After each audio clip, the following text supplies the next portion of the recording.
প্রশ্ন হচ্ছে আপনার এই বক্তব্যটা আমি টিভিতে দেখাতে পারি? হ্যাঁ একদম, নিশ্চয়ই। কোনো অসুবিধা নেই তো? না নেই। কেন কি একটা মেয়ের সেফটি নেই? আমার বক্তব্যটা আরো তো পাঁচটা মানুষের জানা দরকার যে আসানসোলে মেয়েদের এরকম অবস্থা। একটা শ্যামলী পরিবহনের বাসে করে আমি কলকাতা থেকে সেফলি আসানসোল জার্নি করতে পারবো না যদি আমি অসুস্থ হই। মানে আমাকে সুস্থ সবল 4-5টা লোক নিয়ে তবে বাসে ট্রাভেল করতে হবে, আমি একা ট্রাভেল করতে পারবো না। আমার একটা প্রশ্ন হচ্ছে আপনার এই বক্তব্যটা আমি টিভিতে দেখাতে পারি? হ্যাঁ একদম, নিশ্চয়ই। কোনো অসুবিধা নেই তো? না নেই। কেন কি একটা মেয়ের সেফটি নেই? আমার বক্তব্যটা আরো তো পাঁচটা মানুষের জানা দরকার যে আসানসোলে মেয়েদের এরকম অবস্থা। একটা শ্যামলী পরিবহনের বাসে করে আমি কলকাতা থেকে সেফলি আসানসোল জার্নি করতে পারবো না যদি আমি অসুস্থ হই। মানে আমাকে সুস্থ সবল 4-5টা লোক নিয়ে তবে বাসে ট্রাভেল করতে হবে, আমি একা ট্রাভেল করতে পারবো না।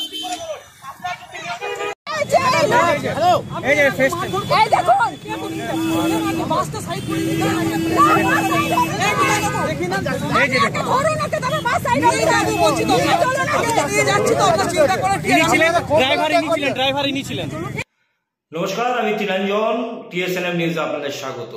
আজ দেখাবো ভলভো বাসে কি হলো। ভলভো বাস মানে শ্যামলী পরিবহন। কলকাতা থেকে আসানসোল আসার শ্যামলী পরিবহন বাসে ছাত্রীর সাথে কি হলো, কি হলো ছাত্রীর সাথে। আমাদের বিশেষ অনুষ্ঠান তুমি বলবে আমি শুনবে, যে আমরা কিছু বলি না। আজ বলবে সেই ছাত্রীর মা, এবং ঠিক কী পরিস্থিতি হলো, কেন হঠাৎ করে একটা বিক্ষোভ শুরু হয়ে গেল, কি অভব্য আচরণ হলো, শুনলে হয়তো অবাক হবে।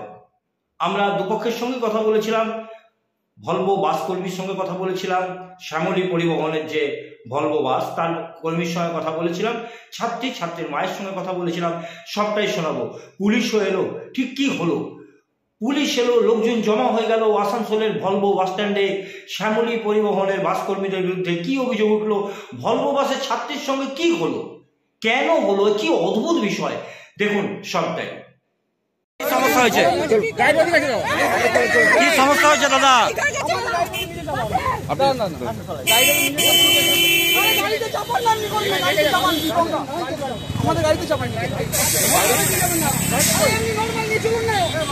কি হয়েছে, কি হয়েছে দাদা, কি হয়েছে? আমি পালাবো কেন? গাড়িতে চলবে, আমাদের গাড়িতে চলবে।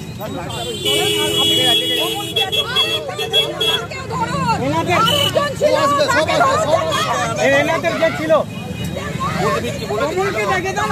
এনাদের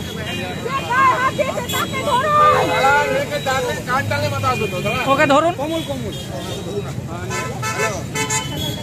মানে কলেজ থেকে ফেরত আসলাম, আমি একটা ইনস্টিটিউটে পড়ি অ্যাডামাসে। সেখান থেকে রিটার্ন আসার সময়তে রাস্তাতে আমার শরীর খারাপ হতে লাগে, শক্তিগড়ের একটু আগে পালসিটের ওই রকম জায়গাতে। দিয়ে পরে আমি পাশে আমার যে বসেছিলেন ওনাকে বলি যে একটু কন্ডাক্টরকে দেখে দাও, আমার শরীরটা খারাপ করছে, আমি নিজে উঠেও যেতে পারছি না, বমি মানে হতে লেগেছে। আমি মুখে চাপা দিয়ে এক হাত দিয়ে এইভাবে ডাকছি যে তাড়াতাড়ি আসুক। এবার কতক্ষণ চেপে রাখবো, বমিটা হয়ে গেছে। এবারে একটা মানুষের গায়ে লেগেছে, ইভেন যার গায়ে লেগেছে তিনি অবধি বলছেন হতেই পারে, একটা বাসে জার্নি করছে তো মানুষের শরীর খারাপ হতেই পারে। উনি এসে আমাকে আমি আঙুল দেখি, কি করলেন এটা আপনি? হ্যাঁ, এটা পুরো ইয়ে করে দিলেন। আমি বলছি আমার তখন অবধি বমি কিন্তু কন্টিনিউ হচ্ছে। আমার ঠিক আছে আমি দেখছি, বলতে বলতে আমার নাকে মুখে সব দিক দিয়ে বমি হচ্ছে। উনি এলেন, বলছে ঠিক আছে পরে একটা হোটেলে দাঁড়াবো, তখন ক্লিন করানো হবে। আমি বসলাম, ততক্ষণ আমাকে যা ক্লিন করতে বললেন বিশ্বাস করুন আমি ততক্ষণে ক্লিন করে দিয়েছি। সামনের সিটের কাভার থেকে স্টার্ট করে পর্দা সব আমি ততক্ষণে ক্লিন করে দিয়েছি। যখন শক্তিগড় এসছে, শক্তিগড় আসার পরে নেমে উনি বলছেন আমি বসে আছি, মাথা ঘুরতে লেগেছিল, বমি করার পর উঠতে পারছি না। কি হলো আপনি বসে আছেন কেন? ওই হলুদ জ্যাকেট পরা যিনি লোক উনি বলছেন কি হলো আপনি বসে আছেন কেন? আমি বললাম যে মাথাটা ঘুরছে। বসে থাকলে তো হবে না, এগুলো কে পরিষ্কার করবে? আপনার তো কাজ আছে পরিষ্কার করতে হবে, উঠুন এগুলো পরিষ্কার করুন। এতগুলো পেপার আমাকে দিয়ে দেয়, আমি সব পরিষ্কার করেছি প্রত্যেক ইভেন। তারপর আমাকে বললো এগুলো নিয়ে নামুন, আমি নিয়ে নামলাম। আমাকে দিয়ে বাসের পর্দা অবধি ধুইয়েছে নিচে নামিয়ে। আমি ওই মাথা ঘোরা অবস্থায় নিজেকে যেখানে ক্লিন করিনি আমি ওদের পর্দা ধুইয়েছি, পুরো বাস ক্লিন করেছি, কিন্তু আমার কিছু করা ছিল না যেহেতু শরীর খারাপ। আমি বসে বসে আসানসোল অবধি এসে মা বাবাকে ফোন করে নিতে এসো, মা বাবা নিতে এসছে। আমি রোড ক্রস করে যাচ্ছি, পিছন থেকে একজন খালাসি আমি যে শুনলাম হয়তো বাসে এরকম করছে। আমি বুঝতে পারিনি, আমি ভাবলাম কোনো অটোওয়ালা হয়তো ভাবছে যাবো কোথাও সেই জন্য ডাকছে। আমি ওনাকে ডিরেক্ট বলছি আমি কিন্তু প্যারেন্টসের সাথে যাবো, আমি যাবো না। তখন বলছে না না পয়সা দিতে হবে, বাসে বমি করেছো যে। আমি বাবা বললো ঠিক আছে নিয়ে আসো সাইডে। দিচ্ছি পয়সা। তখন বলছে যে বাসে বমি করছে 200 টাকা দিতে হবে। তখন আমার খারাপ লাগে, ঠিক আছে তোমার পয়সাই যখন নেওয়ার ছিল তুমি আমার কাছে বাসে তখনই টাকা নিয়ে নিতে পারতে, তুমি আমাকে দিয়ে গোটা বাস পরিষ্কার করি অত অপমান করে এসে আবার টাকা চাইছো, এটা কি রকমের মানে কি এটা আমি নিজেও মানে বুঝতে পারছি না। একটা এত মানে আমরা বাসে ভাড়া দিয়ে এত বড় একটা ফ্যামিলি আমরা সেরে করে যাচ্ছি বাসে করে, সেখানে এরকম বিহেভিয়ার শিক্ষার্থী হয়ে তার মানে আমাদের কোনো নিরাপত্তাই নেই। আমার না হয় প্যারেন্টস এখানে দাঁড়িয়েছিল, একটা মেয়ে যে একা একা আসবে হয়তো তাকে একাই বাড়ি যেতে হবে, পেছন থেকে কেউ এসে এটা কি বিহেভিয়ার? এই যে একটা ভলভো বাস যেটা লোকে সুরক্ষিত বলে বেশি টাকা দিয়ে যায়, বেশি টাকা দিয়ে সেই জায়গায় এরকম ঘটনা কিভাবে দেখছো এটাকে? কিভাবে দেখবো, আমার নিজের সাথেই ঘটলো তো, এবার বুঝে গেলাম মেয়েদের সেফটি কি। এটা অ্যাটলিস্ট আমাদের এখানে মেয়েদের সেফটি বলে কিছু নেই, মানে প্রত্যেকটা জায়গাতেই মেয়েরা আনসেফ, এটা বোঝাই গেল। ভাবতে পারেন ভলভো বাস, শ্যামলী পরিবহনের ভলভো বাস আসানসোল থেকে কলকাতা বা কলকাতা থেকে আসানসোল আসতে প্রায় 500 টাকা বা তার বেশি ভাড়া।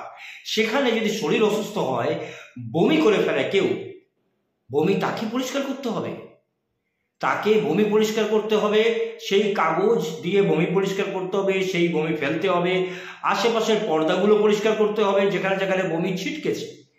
এবং শুধু তাই না, আবার বমি করার কারণে ক্লিনিংয়ের নামে সেখানে জরিমানাও দিতে হবে 200 টাকা।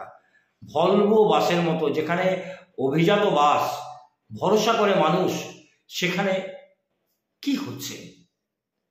এবং তাকে কেন্দ্র করে আসানসোলে বিক্ষোভ এলো আসানসোল দক্ষিণ থানার পুলিশ। ঠিক কি হলো? মেয়ের বক্তব্য শুনলেন, মায়ের বক্তব্য শুনুন, এবং ঘটনার খবর পেয়ে ঘটনাস্থলে পৌঁছেছিল তৃণমূল নেতা বারাবণী যুব শক্তির কর্ণধার বরুণ তেওয়ারি সহ আরো অনেকেই।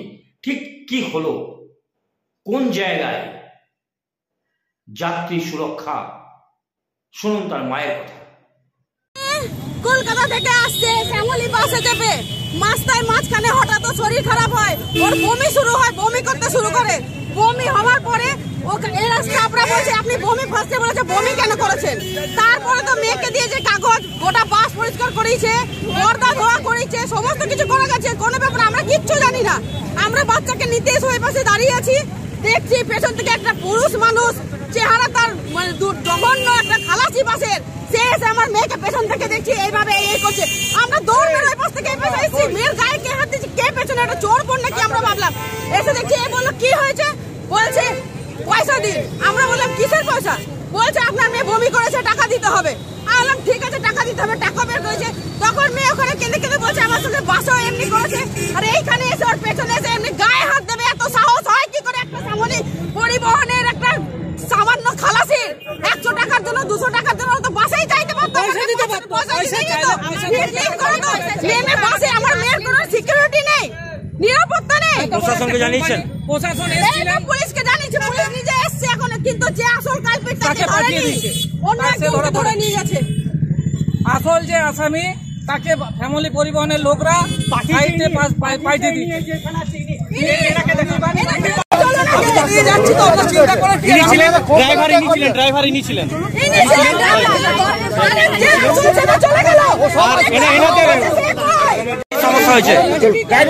আপনি যদি অসুস্থ হন তাহলে কিন্তু তার দায় আপনাকেই দিতে হবে, এমনটাই কিন্তু প্রশ্ন ছুড়ে দিচ্ছে ছাত্রী যে বাসে যদি শরীর খারাপ লাগে, যদি বমি হয়, সেই বমি তাকেই পরিষ্কার করতে হবে।